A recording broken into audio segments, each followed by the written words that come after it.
Welcome back to my channel. इस video में हम टू पॉइंटर एल्गोरिथम के बारे में समझेंगे।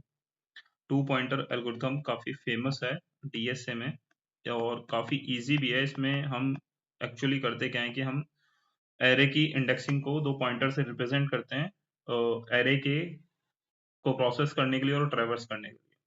तो मैं यूजुअली टू पॉइंटर को दो पार्ट में देखता हूँ।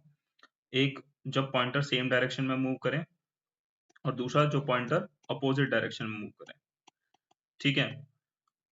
अब सेम डायरेक्शन में मूव करने का मतलब है मेरे पास एक एरे है, उसमें दोनों पॉइंटर ऑल सेम इंडेक्स को रिप्रेजेंट करें या फिर हो सकता है कि स्टार्ट या फिर एंड पॉइंटर का नाम कुछ भी रख सकते हो कि वो अलग अलग इंडेक्स को रिप्रेजेंट करें, बट दोनों की मूवमेंट की डायरेक्शन सेम होगी। यानी दोनों दोनों के दोनों पॉइंटर या तो लेफ्ट टू राइट मूव करेंगे या फिर राइट टू लेफ्ट मूव करेंगे दोनों पॉइंटर।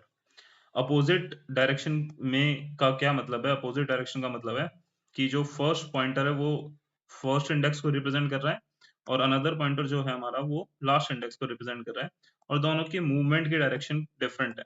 अपोजिट यानी स्टार्ट अगर मेरा है वो लेफ्ट टू राइट मूव करेगा और एंड मेरा राइट टू लेफ्ट मूव करेगा। तो अभी इस वीडियो में हम सेम डायरेक्शन के मूवमेंट की बात करते हैं, इसमें हमारे दोनों के दोनों पॉइंटर सेम डायरेक्शन मूव करेंगे। इसके लिए मैं एक क्वेश्चन लेकर आया हूं।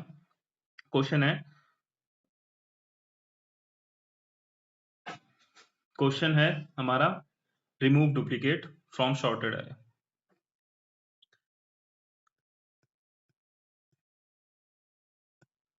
Remove duplicate from shorted array. अब ये शॉर्टेड एरे होने की वजह से ही हम इसको इजिली टू पॉइंटर की हेल्प से कर पा रहे हैं। तो यही यहाँ पर हमारा मेन पॉइंट है, शॉर्टेड एरे। अब ये है लीड कोड का क्वेश्चन नंबर 26, जिसमें हमें मैं इसका सबसे पहले तो मैं एग्जांपल से समझाता हूँ कि क्वेश्चन क्या है। कि ये हमारे पास एक एरे है 112। अब इसमें हमें आउटपुट में साइज रिटर्न करना है। आउटपुट में हमें साइज रिटर्न करना है एरे का, एक सब एरे का साइज रिटर्न करना है। अब सपोज करो कि अब इसमें से डुप्लीकेट रिमूव नहीं करेंगे, हम डुप्लीकेट को पीछे की तरफ मूव करा देंगे और फिर नए सब एरे का एक साइज रिटर्न कर देंगे। जैसे अगर मैं एग्जांपल से समझाऊं इसको, तो मैं इसको 1 2 और 1 कर सकता हूं। ये 1 2 क्या एक सब एरे बन गए जो जिसमें सिर्फ यूनिक एलिमेंट्स हैं, एक भी रिपीटेड एलिमेंट नहीं है। बट ये वाला 1 जो रिपीटेड था उसे मैंने क्या कर दिया, वो बैकवर्ड मूव करा दिया। तो अब मैं इस सब एरे का साइज रिटर्न करा दूंगा एज आउटपुट। तो आउटपुट में क्या आ जाएगा, 2। ठीक है। अनदर एग्जांपल हम ले सकते थे, जैसे अगर हम लें 1 0 1। अब इसमें अगेन डुप्लीकेट अगर तुम देखो तो डुप्लीकेट क्या है, यहाँ पर 1 डुप्लीकेट है और 1 ये ऑलरेडी एक लास्ट पोजीशन पे है। तो मैं क्या कर दूंगा, इसका साइज रिटर्न करा दूंगा, आउटपुट हो जाएगा मेरा 2। या फिर हम कर सकते हैं एक और एग्जांपल, 0 1 1 2 2 3। ठीक है। अब इसका अगर मैं डुप्लीकेट रिमूव करूं तो आउटपुट क्या होनी चाहिए मेरी, एक सब एरे क्या बनना चाहिए, 0 1 2 3। और इस सब एरे का मैं साइज एज आउटपुट रिटर्न करा दूंगा जो कि होगा 3 4 होगा। ठीक है। मैं इसका साइज रिटर्न करा दूंगा। तो ये क्वेश्चन है हमारा, remove duplicate from the sorted array. अब इस क्वेश्चन को हम एक बार ड्राई रन करके समझ के क्वेश्चन को सॉल्व करते हैं। ठीक है। अब छोटा वाला जो एरे था हमारा 112 वाला, मैं उसी उसी के थ्रू हम समझने की कोशिश करेंगे। सबसे पहले यहाँ पर हम क्या करते हैं, दोनों पॉइंटर को सेम डायरेक्शन में मूव कराना है। तो हम क्या करते हैं कि स्टार्ट को हम 0 पे और एंड को हम फर्स्ट इंडेक्स पे बैठा लेते हैं। ठीक है। यहाँ पर मैं रिप्रेजेंट कर लेता हूँ स्टार्ट एंड, स्टार्ट जो है 0 और एंड जो है 1। ठीक। अब हम इसमें कुछ कंडीशंस चेक करेंगे। कंडीशन क्या होंगी कि स्टार्ट पॉइंटर की वैल्यू मैच करती है एंड से और स्टार्ट पॉइंटर की वैल्यू मैच नहीं करती है एंड से। ठीक। जब मैच करेगी तो मतलब क्या है कि वो स्टार्ट और एंड जो है वो डुप्लीकेट है, एक दूसरे को डुप्लीकेट कर रहे हैं। जब मैच नहीं कर रही है तो मतलब हमारे पास दो डिफरेंट यूनिक नंबर है, दो डिफरेंट नंबर है हमारे पास। ठीक है। दो डिफरेंट नंबर है। अब अगर हम सबसे पहली वाली कंडीशन देखें कि स्टार्ट और एंड जो है वो जो कि स्टार्ट 0 पर और एंड फर्स्ट पर बैठा हुआ है। तो अगर मैं देखूं तो इसमें ये वाली कंडीशन मैच करेगी, स्टार्ट इक्वल टू एंड। ठीक है, स्टार्ट इक्वल टू एंड होगा। तो हमें पता चल गया कि जो स्टार्ट और एंड की जो वैल्यू है वो डुप्लीकेट है। जब भी हमें डुप्लीकेट मिलेगा तो हम क्या करेंगे, सिर्फ एंड को मूव कराएंगे। हम क्या करेंगे, सिर्फ एंड को मूव कराएंगे। इस केस में, सेम डायरेक्शन के केस में हमेशा याद रखना कि जब भी एंड, जो हम दूसरा पॉइंटर ले रहे हैं एंड हो, उसका नाम कुछ भी हो सकता है, हम इसके थ्रू ट्रेवर्सिंग करेंगे। ठीक है, इसके थ्रू ट्रेवर्स करेंगे एरे को, और इस ट्रेवर्सिंग के टाइम पे हम एरे की वैल्यू को प्रोसेस करेंगे। स्टार्ट और एंड के कॉम्बिनेशन को प्रोसेस कर सकते हैं या अकेले को प्रोसेस कर सकते हैं। प्रोसेसिंग के बेसिस पे हम डिसाइड करेंगे कि हमें स्टार्ट पॉइंटर आगे मूव कराना है या नहीं कराना है। ठीक, अभी हमने जो प्रोसेसिंग करी, हमने ये प्रोसेसिंग करी कि स्टार्ट और एंड दोनों इक्वल है, तो हमने कहा कि हम सिर्फ एंड को मूव कराएंगे, हम स्टार्ट को मूव नहीं कराएंगे। तो एंड हो गया प्लस प्लस, तो एंड अब आ गया हमारा सेकंड इंडेक्स पे। अब जैसे ही एरे सेकंड एंड जो है सेकंड इंडेक्स पे आया, तो हम क्या चेक करेंगे कि स्टार्ट ऑलरेडी 0 पे है और एंड जो है वो सेकंड इंडेक्स पे। सेकंड इंडेक्स, तो 0 और सेकंड इंडेक्स की वैल्यू मैच कर रही है, तो कंडीशन होती है ये वाली सेटिस्फाई, कि दोनों की इंडेक्स की वैल्यू मैच नहीं कर रही है। 0 पर 1 है एंड पर 2 है। तो अब इस केस में हम क्या करते हैं, इस केस में हम करेंगे कि हम स्टार्ट को तो मूव करा देते हैं, स्टार्ट को मूव कराएंगे। स्टार्ट को मूव कराए तो स्टार्ट अब किस इंडेक्स को रिप्रेजेंट करने लग गया, स्टार्ट रिप्रेजेंट करने लग गया इस इंडेक्स पे। स्टार्ट आ गया 1 पर, और जैसे ही ये 1 पर आएगा तो हम क्या कर देंगे कि एरे ऑफ स्टार्ट में एरे ऑफ एंड की वैल्यू डाल देंगे। ठीक, तो इसका मतलब क्या हुआ, ये कुछ इस तरीके से अब दिखेगा 1 2 एंड 2।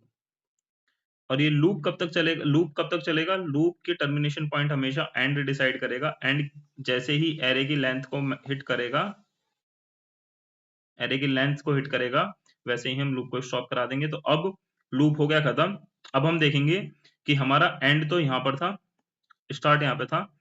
अब हमें क्या करना था, हमें हमें एक सब एरे का साइज रिटर्न करना था। अब तुम देखोगे तो यहाँ पर अगर तुम देखोगे तो स्टार्ट उस सब एरे के एंड को रिप्रेजेंट कर रहा है जो कि यूनिक है, यानी 1 और 2, इन दोनों का साइज क्या होगा।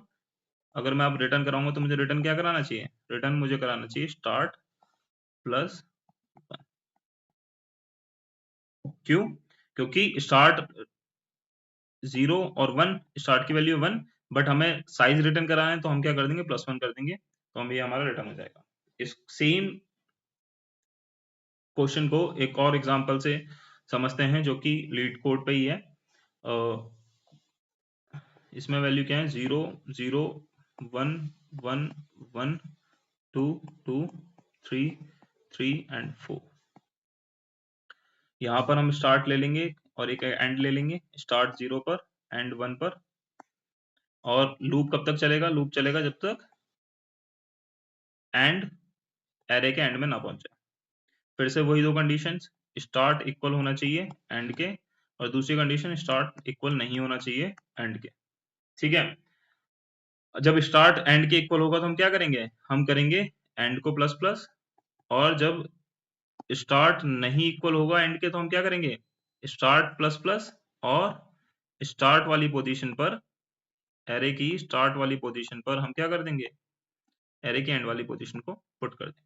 ठीक, अब फर्स्ट इटरेशन में हम क्या देखेंगे कि 0 इंडेक्स और फर्स्ट इंडेक्स की वैल्यू मैच कर रही है, तो दैट मीन्स ये एक डुप्लीकेट नंबर है।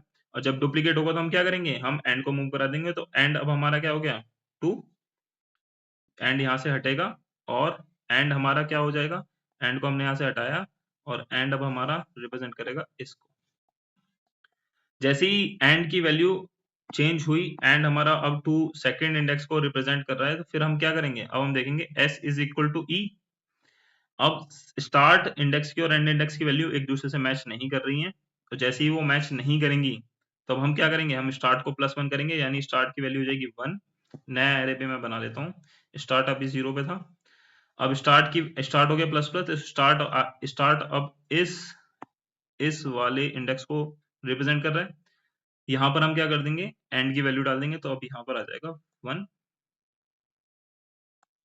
ठीक है, और 1 1 रुको आगे वैल्यू नहीं डालते हैं, यहीं तक। ठीक है, 1 आ गया। अब स्टार्ट वाले इंडेक्स पे अब 1 आ गया और एंड वाले पे जो वैल्यू थी वैसी की वैसी रही। अब हमने क्या कर दिया, स्टार्ट को प्लस प्लस कर दिया, तो स्टार्ट इधर आ गया और एंड को भी प्लस प्लस किया। तो अब हमारा एंड और एंड की वैल्यू हो गई 3 और स्टार्ट की वैल्यू होगी 1। अब हमने थर्ड इंडेक्स और फर्स्ट इंडेक्स को मैच किया, first index second index third index को मैच किया, ये भी 1 है, तो 1 और 1 इक्वल है, तो हम फिर से एंड को मूव कराएंगे, एंड आ गया अब इस पे, फिर से मैच किया, एंड प्लस प्लस हो जाएगा, अब आ गया एंड इस वाली वैल्यू पर। अब एंड रिप्रेजेंट कर रहा है 2 को और स्टार्ट अभी भी 1 को रिप्रेजेंट कर रहा है, जो कि था यहां पर, यानी स्टार्ट अभी हमारा यहां पर है। ठीक, स्टार्ट यहां पर है और एंड हमारा है यहां पर। अब हमने चेक किया कि स्टार्ट और एंड की वैल्यू मैच कर रही है, तो उसने बोला नहीं कर रही है। जैसे ही एंड की और स्टार्ट की वैल्यू मैच नहीं करेंगे तो हम क्या करेंगे, स्टार्ट की एक पोजीशन आगे बढ़ाएंगे तुरंत, स्टार्ट को एक आगे बढ़ाया, स्टार्ट रिप्रेजेंट करेगा अब इसको, और जैसे ही स्टार्ट आगे बढ़ेगा हम क्या करेंगे, एंड की वैल्यू स्टार्ट में डाल देंगे, यानी एंड पे है 2 तो हम क्या करेंगे यहाँ पर 2 डाल देंगे। ठीक, फिर जैसे ही हमने यहाँ पे 2 प्लेस किया, फिर हम क्या करेंगे, एंड को भी प्लस प्लस करेंगे। अब एंड इस वाले 2 की जगह रिप्रेजेंट करेगा इस वाले 2 को। फिर से हम चेक करेंगे स्टार्ट और एंड मैच कर रहे हैं, ऑब्वियसली मैच कर रहे हैं, तो अभी ये यहाँ से हट के आ जाएगा, एंड रिप्रेजेंट करेगा अब 3 को।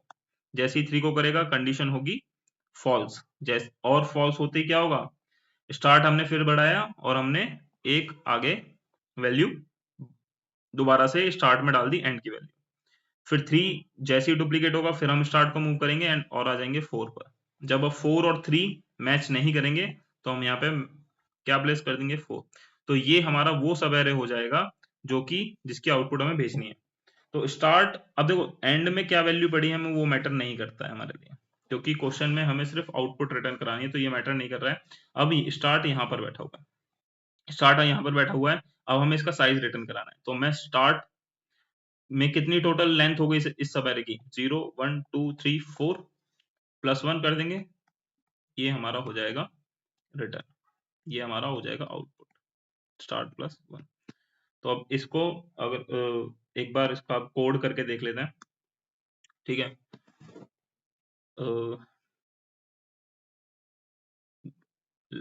Start equal to 0, for loop लगाता हूँ, लेट एंड इक्वल टू 0, और एंड क्या होना चाहिए, एंड हमारा छोटा होना चाहिए नम्स ऑफ लेंथ से, जो भी नंबर मतलब जो एरे है उसकी लेंथ से। ठीक है, और and plus plus, and plus plus. ठीक, अब इसमें हमने फॉर लूप लगा दिया, तो इसका मतलब एंड की वैल्यू हर बार बढ़ेगी ही बढ़ेगी। ठीक है, तो हमें इक्वल वाली कंडीशन चेक करने की जरूरत नहीं है, हम चेक करेंगे नॉट इक्वल वाली कंडीशन। नॉट इक्वल वाली कंडीशन क्या है कि जो एरे है उसका एंड पॉइंट यानी एंड पॉइंटर इक्वल नहीं होना चाहिए के स्टार्ट से। जैसे ही इक्वल ना हो तो हम क्या करेंगे, इक्वल नहीं होगा तो हम क्या करेंगे, इक्वल नहीं होगा तो हम क्या करेंगे, स्टार्ट को तो बढ़ा देंगे एक प्लेस और सीधा एरे में, एरे के स्टार्ट में डाल देंगे नंबर का एंड।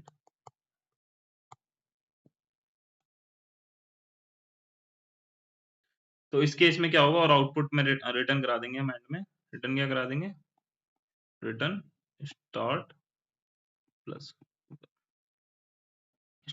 1। ठीक है, तो अगर देखो तो स्टार्ट 0 से स्टार्ट हो रहा है और एंड 0 की जगह हम स्टार्ट करते हैं 1 से। ठीक है, क्योंकि 0 इंडेक्स की दोनों अगर दोनों के दोनों पॉइंटर 0 इंडेक्स पे बैठे होंगे तो वो ऑब्वियसली मैच करेंगे ही करेंगे, तो कोई सेंस नहीं बनता लूप को 1 से स्टार्ट करेंगे। ठीक है, अब यहाँ पर जब भी एंड और स्टार्ट मैच नहीं करेगा तब हम क्या करेंगे, स्टार्ट को एक आगे बढ़ा के और उसमें स्टार्ट के वाले इंडेक्स पे नंबर वाले इंडेक्स की वैल्यू डाल देंगे, और हर केस में हमें एंड इंक्रीज करना ही करना था, चाहे वो मैच करे या ना करे, तो एंड बाय डिफॉल्ट मैच कर तो इंक्रीज होता रहेगा क्योंकि हमने यहाँ पे फॉर लूप लगा दिया है। ठीक है, तो होपफुली क्वेश्चन समझ में आया होगा, 2 पॉइंटर का सेम डायरेक्शन की अप्रोच समझ में आई होगी। नेक्स्ट वीडियो में हम इससे रिलेटेड और क्वेश्चन डिस्कस करेंगे। अभी के लिए थैंक यू, एंड अगर वीडियो अच्छी लगी हो तो लाइक और सब्सक्राइब जरूर करना।